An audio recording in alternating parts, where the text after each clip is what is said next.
Hello everyone, how are you all? So today we will discuss about intranet. So are you ready guys? So let's discuss about intranet. So हमने क्या है internet के बारे में तो बहुत बार सुना है, इंटरनेट को हम यूज़ भी करते हैं, बट इंट्रानेट क्या होता है? ये टर्म रिलेटेड है, ये तो साफ दिख रहा है कि इंटरनेट और इंट्रानेट कहीं ना कहीं एक दूसरे से रिलेटेड हैं, बट वो कैसे रिलेटेड हैं और इंट्रानेट क्या है उसी को हम आज डिस्कस करेंगे अपनी इस वीडियो में. So please don't forget to like, subscribe and share my channel if you like my content. So let's start. Intranet. So internet क्या होता है? Internet is a network of networks. कि हम इंट्रानेट को समझने से पहले एक बार इंटरनेट को देख लेते हैं कि इंटरनेट होता क्या है. इंटरनेट क्या है? Internet is a network of networks, कि बहुत से नेटवर्क से मिलकर जो बना है वो है हमारा इंटरनेट. ऐसा नहीं है कि वो सिर्फ एक नेटवर्क से बना है, जैसे एयरटेल है, जियो है, ये क्या है? हमारे इंडिविजुअल एक नेटवर्क है. लेकिन जो सभी नेटवर्क से मिलके बना है, जो वर्ल्ड वाइड में जितने भी डिवाइसेस हैं, कंप्यूटर्स हैं, उन्हें एक दूसरे से कनेक्ट करता है, वो है इंटरनेट. अब इंटरनेट क्या है? एक ब्रॉडर टर्म है, यानी कि हम वर्ल्ड वाइड ग्लोबली एरिया देख रहे हैं. पूरे ग्लोब पे, पूरे वर्ल्ड वाइड में जितने भी कंप्यूटर एक दूसरे से कनेक्ट करते हैं ऑफ वेरियस नेटवर्क, चाहे वो किसी भी नेटवर्क के हों, वो किसकी हेल्प से करते हैं? इंटरनेट की हेल्प से करते हैं. ऐसे ही इंट्रानेट क्या है? वो भी कंप्यूटर को एक दूसरे के साथ कनेक्ट करता है, लेकिन उसमें क्या डिफरेंस आ जाता है कि जो हमारा इंटरनेट होता है वो यूनिवर्सली, या फिर हम ये कहें कि इंटरनेशनली काम करता है. पूरी ग्लोब पे जहाँ पे भी कंप्यूटर डिवाइसेस हैं उन्हें एक दूसरे से कनेक्ट करने का काम इंटरनेट करता है. लेकिन जब यही फंक्शनिंग सिर्फ विद इन ऑर्गेनाइजेशन हो, सिर्फ एक बिजनेस के एक ऑर्गेनाइजेशन में हो रही है, तो उस टर्म को हम यूज करेंगे इंट्रानेट. कि यानी कि अब इंटरनेट से हम क्या करते हैं? आपके फ़ोन में इंटरनेट है तो आप क्या कर सकते हो? किसी के पास कोई मैसेज सेंड कर सकते हो, किसी से कोई मैसेज रिसीव कर सकते हो. वो मैसेज वीडियो हो सकता है, ऑडियो हो सकता है, फ़ोटो हो सकती है, कुछ भी हो सकता है. आप गूगल पे जाके इंटरनेट की हेल्प से क्या कर सकते हो? इन्फॉर्मेशन गेन कर सकते हो, जो किस चीज़ में हेल्प करती है आपके लिए. एजुकेशन में हेल्प कर सकती है, आपके बिजनेस में हेल्प कर सकती है, आपके डिसीजन मेकिंग में हेल्प करती है. यानी कि इंटरनेट जो फंक्शनिंग, जो चीज़ें हमें प्रोवाइड कराता है, सिमिलर फंक्शन, सिमिलर फैसिलिटीज हमें इंटरनेट भी प्रोवाइड कराता है. लेकिन डिफरेंस क्या हो जाएगा? इंटरनेट हम पूरे वर्ल्ड की बात करते हैं और इंट्रानेट सिर्फ एक ऑर्गेनाइजेशन में जो लोग हैं. यानी कि मान लो एक ऑर्गेनाइजेशन है, अगर उसमें 20 लोग हैं तो उन 20 लोगों को आपस में कनेक्ट करने के लिए वो आपस में एक दूसरे के साथ क्या शेयर करें? ऑडियो, वीडियो, फोटो शेयर करने के लिए, इंफॉर्मेशन गेन करने के लिए, उस चीज के लिए जब हम यूज करते हैं वो होता है इंट्रानेट. अब जब हमारे पास इंटरनेट है तो लोग इंट्रानेट क्यों यूज़ करते हैं? मतलब हमें इंट्रानेट की नीड ही क्या है? जब हमारे पास ऑलरेडी इंटरनेट है किसी के साथ शेयर करने के लिए, रिसीव करने के लिए, फिर इंट्रानेट को हम क्यों यूज़ करें? इसे हम इसलिए यूज़ कर सकते हैं ताकि हम प्राइवेसी और कॉन्फिडेंशियलिटी मेंटेन कर पाएँ. अगर आप इंटरनेट की बात करो तो उसमें वर्ल्ड में रोज मिलियंस ऑफ पीपल क्या करते हैं? ज्वाइन करते हैं. कितने लोग हैं? हर एक के पास, ऑलमोस्ट सबके पास क्या है? एक्सेस है इंटरनेट का. सो ऐसा है कि उसके में हमें मीन्स थेफ्ट, हमारे ऊपर हैकिंग के चांसेस क्या हैं? ज़्यादा बढ़ जाते हैं. आपकी ऑर्गेनाइजेशन आप चला रहे हो तो आपके अंदर बहुत सी इंपॉर्टेंट इंफॉर्मेशन होगी जो आप बाहर वाले लोगों के साथ शेयर नहीं करना चाहते. इसलिए इंटरनेट क्या है? वो उतनी सेफ्टी प्रोवाइड नहीं करता. लेकिन इंट्रानेट क्या करेगा कि आपकी जो भी कम्युनिकेशन है, जो भी इंफॉर्मेशन है, वो विद इन ऑर्गेनाइजेशन बनी रहेगी, क्योंकि आप सभी के साथ नहीं जुड़े हुए, आप सिर्फ उन लोगों के साथ जुड़े हुए हो जो आपकी ऑर्गेनाइजेशन में है. इसीलिए इंट्रानेट का यूज़ किया जाता है. Meaning of intranet.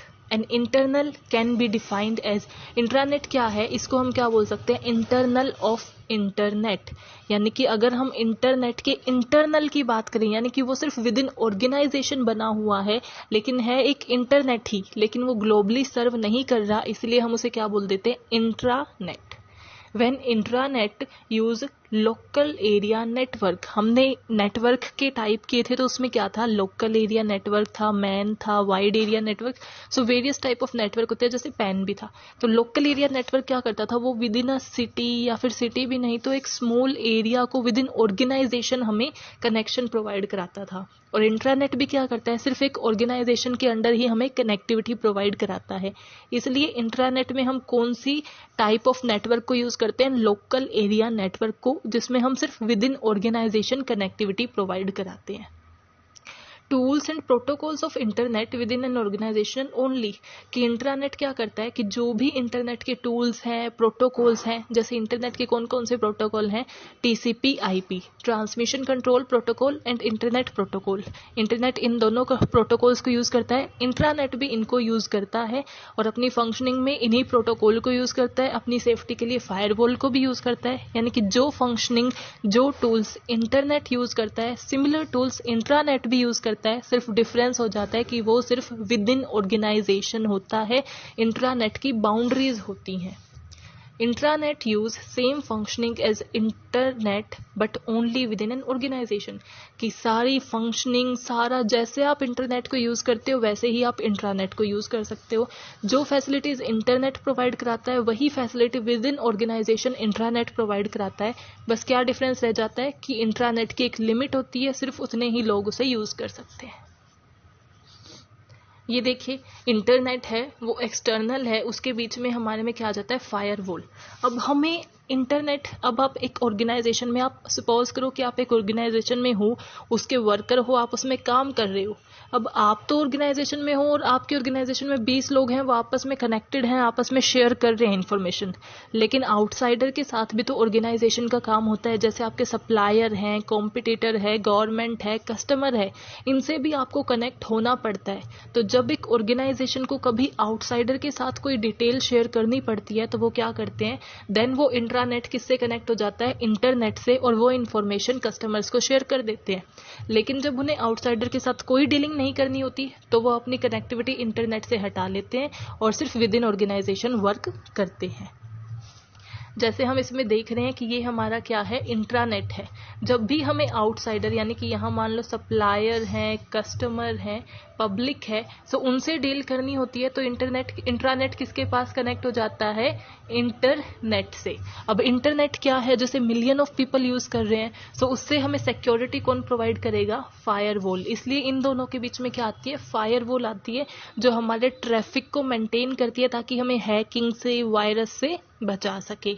और अगर हमें ऐसा कुछ ना करना हो कि हमें कनेक्ट नहीं होना है बाहर वालों से, तो हम विद इन ऑर्गेनाइजेशन वर्क करेंगे। जैसे ये है कि इसमें हमारी इंटरनेट से कोई कनेक्टिविटी नहीं होगी, जो इस साइड का है वो सिर्फ विद इन ऑर्गेनाइजेशन है ये, और ये आउटसाइडर से कनेक्ट होने के लिए जब हमें चाहिए तो हम इंटरनेट से कनेक्ट हो जाते हैं। अदरवाइज हम क्या करते हैं, हमारा डाटाबेस होता है, उसी में हमारे क्लाइंट होते हैं, सर्वर होते हैं। अब सर्वर क्या, जहाँ पे हमारा डाटा है, और क्लाइंट जहाँ पे हमने क्वेरी डाली है, यानी कि आपका फोन क्या है, आपका क्लाइंट हो गया जहां पे आप क्वेरी लिखते हो गूगल पे, और सर्वर क्या है, जहां पे वो सारा डाटा रखा हुआ है और आपकी क्वेरी का जो आंसर देगा।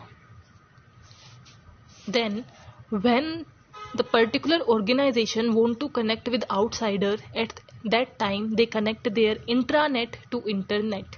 यानी कि जब भी एक ऑर्गेनाइजेशन किसी काम के लिए, कुछ इन्फॉर्मेशन शेयर करने के लिए आउटसाइडर से कनेक्ट होना चाहती है तो वो अपने इंट्रानेट को इंटरनेट से कनेक्ट कर लेती है ताकि वो यूनिवर्सली सबसे कनेक्ट हो सके।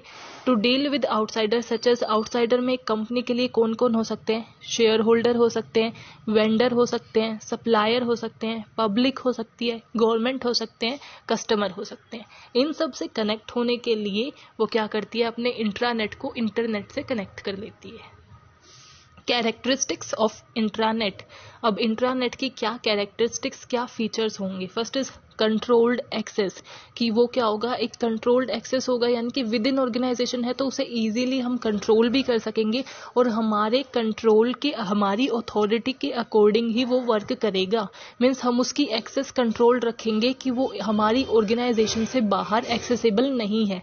सिर्फ हमारी ऑर्गेनाइजेशन में जितने डिवाइसेस हैं, जितने पीसेज हैं, उन्हीं से वो कनेक्ट करेगा, बाहर किसी को वो एक्सेसिबिलिटी प्रोवाइड नहीं करेगा। इसका मतलब क्या है, हमने उसकी एक्सेस को कंट्रोल कर रखा है। शेयर्ड एक्सेस टू डॉक्यूमेंट, अगर आपकी एक ऑर्गेनाइजेशन है उसमें सिर्फ एक कंप्यूटर पे आपने इंट्रानेट प्रोवाइड किया है तो वो इंट्रानेट नहीं है, क्योंकि एक कंप्यूटर जो है वो इंट्रानेट को मेंशन नहीं करता। जब आप एक ऑर्गेनाइजेशन में जितने भी कंप्यूटर्स हैं उनमें कनेक्टिविटी प्रोवाइड कराते हो, उनमें शेयर्ड एक्सेस प्रोवाइड कराते हो, जब हम उस टर्म को क्या कहेंगे, intranet. Work within an organisation, कि एक ऑर्गेनाइजेशन के अंडर ही वर्क करता है, आउटसाइड द ऑर्गेनाइजेशन वो वर्क नहीं करता। अगर हमें ऑर्गेनाइजेशन के आउटसाइडर के साथ डील करना हो तो हमें अपने इंट्रानेट को इंटरनेट में कन्वर्ट करना पड़ता है या फिर उसके साथ कनेक्ट करना पड़ता है। तो ये भी एक इम्पोर्टेंट कैरेक्टरिस्टिक्स है इंट्रानेट की कि वो एक ऑर्गेनाइजेशन के विद इन ही वर्क करता है। सेंट्रलाइज्ड शेड्यूलिंग सिस्टम, कि जो भी शेड्यूल होगा कि वो किन किन से कनेक्ट होगा, किसको कितना एक्सेस होगा, वो बीओडी ऑफ कंपनी के ऊपर डिपेंड करता है। जैसे एक कंपनी है, उसके सारे जो कंप्यूटर्स हैं वो आपस में कनेक्टिविटी प्रोवाइड करा दी इंट्रानेट में, लेकिन जो उनके सेंट्रलाइज्ड यानी कि जहां सर्वर है उससे ये भी मेंशन किया जाएगा कि कौन से डिवाइस को कितनी एक्सेस प्रोवाइड करनी है, कौन सा हमारा एम्प्लॉय सारी इन्फॉर्मेशन गेन कर सकता है। जैसे जो हमारे लोअर लेवल एम्प्लॉयज हैं उन्हें हम सारी इन्फॉर्मेशन नहीं देते, जो उनकी रिक्वायरमेंट है उतनी ही इन्फॉर्मेशन उन्हें प्रोवाइड की जाती है। सो ये क्या है, सेंट्रलाइज्ड शेड्यूलिंग सिस्टम इसमें यूज किया जाता है कि हम ये डिसाइड कर सकते हैं कि किस एम्प्लॉय को कितनी एक्सेसिबिलिटी हमें प्रोवाइड करानी है। Use same functioning as internet, कि जो इंटरनेट में टूल्स हम यूज करते हैं, जो फंक्शनिंग जो फैसिलिटीज हमें इंटरनेट में प्रोवाइड की जाती है, सेम फंक्शनिंग हमें किस में प्रोवाइड होती है, इंट्रानेट में। अब देखो हमारा बिजनेस है उसमें इंट्रानेट है, उसको एक्सटर्नल से अगर हमें इंटरनेट को जब हम इंटरनेट से कनेक्ट करते हैं तो उसे हम क्या बोलते हैं, एक्स्ट्रा नेट, जिसमें हम क्या पार्टनर्स के साथ कोलैबोरेशन कम्युनिकेशन विद कस्टमर के लिए यूज करते हैं। सो वो क्या हो जाता है हमारा एक्स्ट्रा नेट। ये जब हम देखें ये सारी चीजें हम क्या कर रहे हैं, विद इन द ऑर्गेनाइजेशन कर रहे हैं, आउटसाइडर सिर्फ इंट्रानेट के थ्रू कर रहे हैं। उसमें क्या एम्प्लॉय का इंफॉर्मेशन मैनेजमेंट करना, कंटेंट मैनेजमेंट करना, टास्क मैनेजमेंट, कोलैबोरेट, जब हम विद इन ऑर्गेनाइजेशन कोलैबोरेट कर रहे हैं अपने ही एम्प्लॉयज के साथ, knowledge management, learning management, employee self services और सोशल फीचर्स। तो इसके लिए हमें क्या है, सिर्फ इंट्रानेट की नीड होती है। लेकिन जब हमें आउटसाइडर के साथ डील करनी हो, सच एज हमारे पार्टनर हैं, कस्टमर्स हैं, तो उनसे डील करने के लिए हमें किससे कनेक्ट होना पड़ता है, इंटरनेट से। और जब हमारा इंट्रानेट इंटरनेट से कनेक्ट होता है that is called extra net, यानी कि एक्स्ट्रा में हम जा रहे हैं, एक्सेसिबिलिटी अपनी एक्स्ट्रा बढ़ा रहे हैं, दैट इज इंट्रानेट की फंक्शनिंग है। एडवांटेजेस ऑफ इंट्रानेट, अब हम इंट्रानेट को अपनी ऑर्गेनाइजेशन में यूज कर रहे हैं, उसकी क्या एडवांटेजेस हैं। First is replacing hard copies, कि अगर आप इंट्रानेट का यूज कर रहे हो तो इट मीन्स कि आप टेक्नोलॉजी का यूज कर रहे हो, यानी मीन्स आप सारी चीजें इलेक्ट्रिकली करोगे, आप अपनी फाइल्स को पीसीज में डिवाइसेस में सेव कर सकोगे, आपको हार्ड कॉपीज की नीड नहीं होगी। हार्ड कॉपी यानी कि पेपर की फॉर्म में सब कुछ लिखना, सारे रिकॉर्ड मेंटेन करने की आपको रिक्वायरमेंट नहीं होगी, आप कंप्यूटर में डाटा सेव कर सकोगे। सो ये हार्ड कॉपीज की रिक्वायरमेंट को रिड्यूस कर देता है या फिर रिप्लेस ही कर देता है कंप्लीटली हार्ड कॉपीज को, किसमें, सॉफ्ट कॉपीज में। और अगर हमारा पेपर वर्क कम होता है तो हमारा बर्डन भी कम हो जाता है, एज वेल एज हमारी जो पेपर की कॉस्ट आती थी, ऑपरेशनल कॉस्ट भी हमारी कम हो जाती है। Second is reducing content search, अब आपने कहीं पे अपने पेपर, अगर आपने पेपर वर्क में अपने हार्ड कॉपीज में डाटा मेंशन कर रखा है और आपको कोई फाइल चाहिए तो आपको उसके लिए कंटेंट सर्च करना पड़ता है। मतलब ऐसा नहीं है कि आपने कहीं पे ये लिख दिया, जैसे अब कंप्यूटर में क्या होता है, आप फाइल का नाम डाल दो सर्च में, आपके सामने वो फाइल आ जाती है। इसका मतलब क्या है कि वो हमारा वो टाइम सेव कर रहा है जो हम फाइल ढूंढने में लगाते अगर हम उसे हार्ड कॉपी में बनाते, कि एक साथ हमारी अगर 100 फाइल रखी है तो हमें ढूंढना पड़ेगा कि हमें कौन सी फाइल की रिक्वायरमेंट है और वो कहाँ रखी है, क्योंकि हर फाइल के लिए हम अलग से एक डेस्क नहीं बना सकते। सो वो क्या है, हमारे कंटेंट सर्च को रिड्यूस करता है, जो टाइम हम वहाँ कंज्यूम करते एक फाइल को ढूंढने में वो हमें अब नहीं देना पड़ेगा। Easy to use, intranet easy to use है, मीन्स ऐसा नहीं है कि इसकी बहुत सी ऐसी कंडीशंस हैं या रिक्वायरमेंट्स हैं। हमें सिंपल, अगर हमें थोड़ी बहुत भी नॉलेज है तो हम इंट्रानेट को यूज कर सकते हैं, जैसे आप इंटरनेट को यूज कर लेते हो, ये भी ईजी टू यूज है। Keeping knowledge within the organisation, कि आपकी जो नॉलेज की इंफॉर्मेशन है ये सब क्या रहती है, विद इन द ऑर्गेनाइजेशन रहती है। इसका मतलब क्या है कि आपके जो डाटा है उसकी कॉन्फिडेंशियलिटी बनी रहती है, उसकी प्राइवेसी बनी रहती है। ऐसा नहीं है कि आपका डाटा लीक हो जाता है, क्योंकि एक्सेसिबिलिटी ही आप प्रोवाइड नहीं करते, एक्सेसिबिलिटी ही आपकी विद इन ऑर्गेनाइजेशन रह जाती है। तो आपकी जो भी नॉलेज है, इंफॉर्मेशन है आपकी कंपनी के रिगार्डिंग, आपकी ऑर्गेनाइजेशन के रिगार्डिंग, वो विद इन ऑर्गेनाइजेशन रहती है। ऐसे ही लेबर टर्नओवर होता है, उसमें क्या है कि जो जो आपके एम्प्लॉयज थे अगर वो आपकी कंपनी को छोड़ के जा रहे हैं तो उनकी नॉलेज भी ऑर्गेनाइजेशन में बनी रहती है, क्योंकि जो डाटा उन्होंने अपने पीसेज में सेव किया था वो वहीं रहता है। देन कॉस्ट इफेक्टिव, क्योंकि ये हार्ड कॉपीज को हटा रही है, हमारे टाइम को सेव कर रही है, हमारी प्रोडक्टिविटी इंक्रीज होगी, हमारी वर्किंग एफिशिएंसी इंक्रीज होगी, तो एज वेल ये हमें क्या करेगा, कॉस्ट इफेक्टिव रहेगा। जैसे इंटरनेट से एक्सेसिबिलिटी इतनी हमारे लिए एक्सपेंसिव नहीं है, ऐसे ही इंट्रानेट भी कोई ज़्यादा एक्सपेंसिव नहीं होता है, ये हमें कॉस्ट इफेक्टिव रखता है, यानी कि ज़्यादा कॉस्टली नहीं है। फ्लेक्सिबल, यानी कि हमें फ्लेक्सिबिलिटी प्रोवाइड कराता है। इजीली एक ऑर्गेनाइजेशन के अंदर जो कंप्यूटर्स हैं, जो डिवाइसेस हैं, वो एक दूसरे के साथ डाटा एक्सचेंज कर सकते हैं, इंफॉर्मेशन शेयर कर सकते हैं, as well as information gain कर सकते हैं। सो ये हमें फ्लेक्सिबिलिटी प्रोवाइड कराता है, जो हेल्प करता है बेटर डिसीजन मेकिंग में और इफेक्टिव ऑर्गेनाइजेशन वर्किंग में, कि एक ऑर्गेनाइजेशन ज़्यादा अच्छे से वर्क करेगी अगर उसका डाटा सिक्योर्ड है और ईजिली ट्रांसफरेबल है।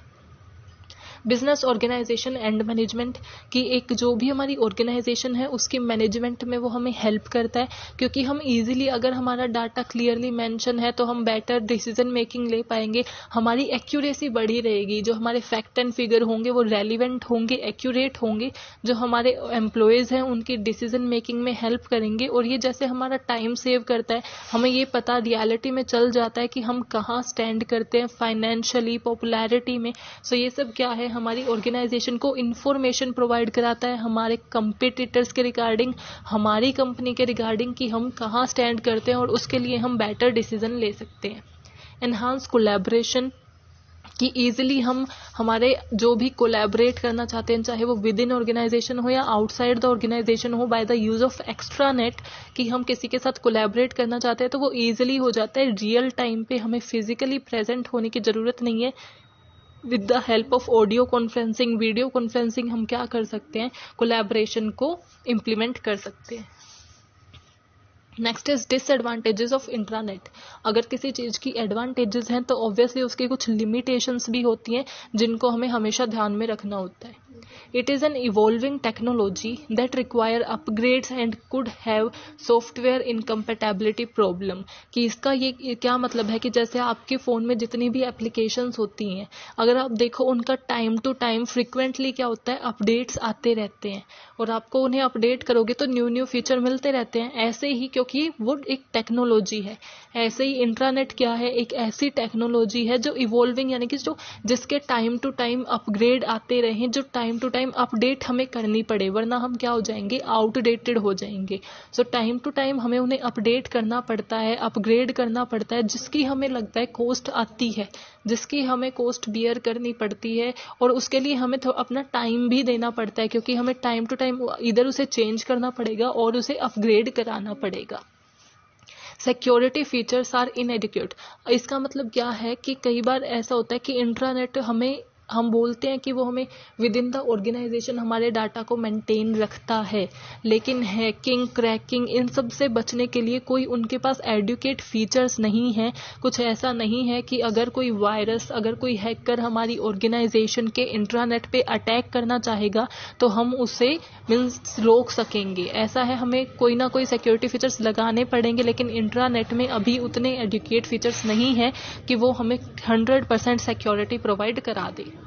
Poor user support and poor system management, कि जो इंट्रानेट है उसकी सिस्टम मैनेजमेंट इतना इजी नहीं है, उसका यूज़र सपोर्ट भी उतना अच्छा नहीं है, मीन्स वो इतना यूज़र फ्रेंडली नहीं है जितना उसे होना चाहिए, क्योंकि जितना ज़्यादा वो यूज़र फ्रेंडली होगा उतना ही ज़्यादा वो हमारे लिए बेनिफिशियल होगा, एक यूज़र और एक एम्प्लॉय के लिए बेनिफिशियल होगा। लेकिन इसकी यही एक डिसएडवांटेज भी है कि ये इतना यूज़र सपोर्ट नहीं करता है, मीन्स इसकी फंक्शनिंग, इसकी कंडीशंस वो यूज़र को माइंड में रख के नहीं बनाई गई हैं, वो यूज़र फ्रेंडली नहीं है। Some employees may not have PC at their desk, कि हमें अगर इंट्रानेट को यूज़ करना है तो हमें क्या कनेक्टिविटी किन के अंडर चाहिए, हमारे पीसीज जो कंप्यूटर्स होते हैं, डिवाइसेस होते हैं, उससे हम एक सारे एम्प्लॉयज़ को कनेक्ट करते हैं। लेकिन क्या हर ऑर्गेनाइजेशन में हर जो एम्प्लॉय है उसके पास उसका पर्टिकुलर पीसी होता है? ऐसे भी एम्प्लॉयज़ हैं जिनके पास उनके पीसी नहीं है, तो उन्हें हम कनेक्शन प्रोवाइड नहीं करा पाते। इसके लिए हमें हर एम्प्लॉय के साथ एक पीसी चाहिएगा, और ऐसे भी एम्प्लॉयज़ होते हैं जिनके पास पीसी नहीं है, उनसे कनेक्टिविटी हम प्रोवाइड नहीं करा पाते। Maintaining content can be time consuming, कि जो भी कंटेंट ऑर्गेनाइजेशन के रिगार्डिंग अब सारा हमारे इंट्रानेट में रहता है। एक ऑर्गेनाइजेशन में देखें तो फाइनेंस का अलग होता है, प्रोडक्शन का अलग होता है, मार्केटिंग का अलग होता है, ह्यूमन रिसोर्स का अलग होता है। जितना भी कंटेंट है वो सारा मैनेज करना, उसको हमने किसके साथ कितना शेयर किया है, कौन से एम्प्लॉय को कितनी एक्सेस होगी, ये सब मैनेज करना टाइम कंज्यूमिंग हो सकता है। And I hope you are clear with today's topic. If you have any doubt, please mention in comment section. I will definitely make a short video on that, and keep supporting. Please do like, subscribe and share. Thank you.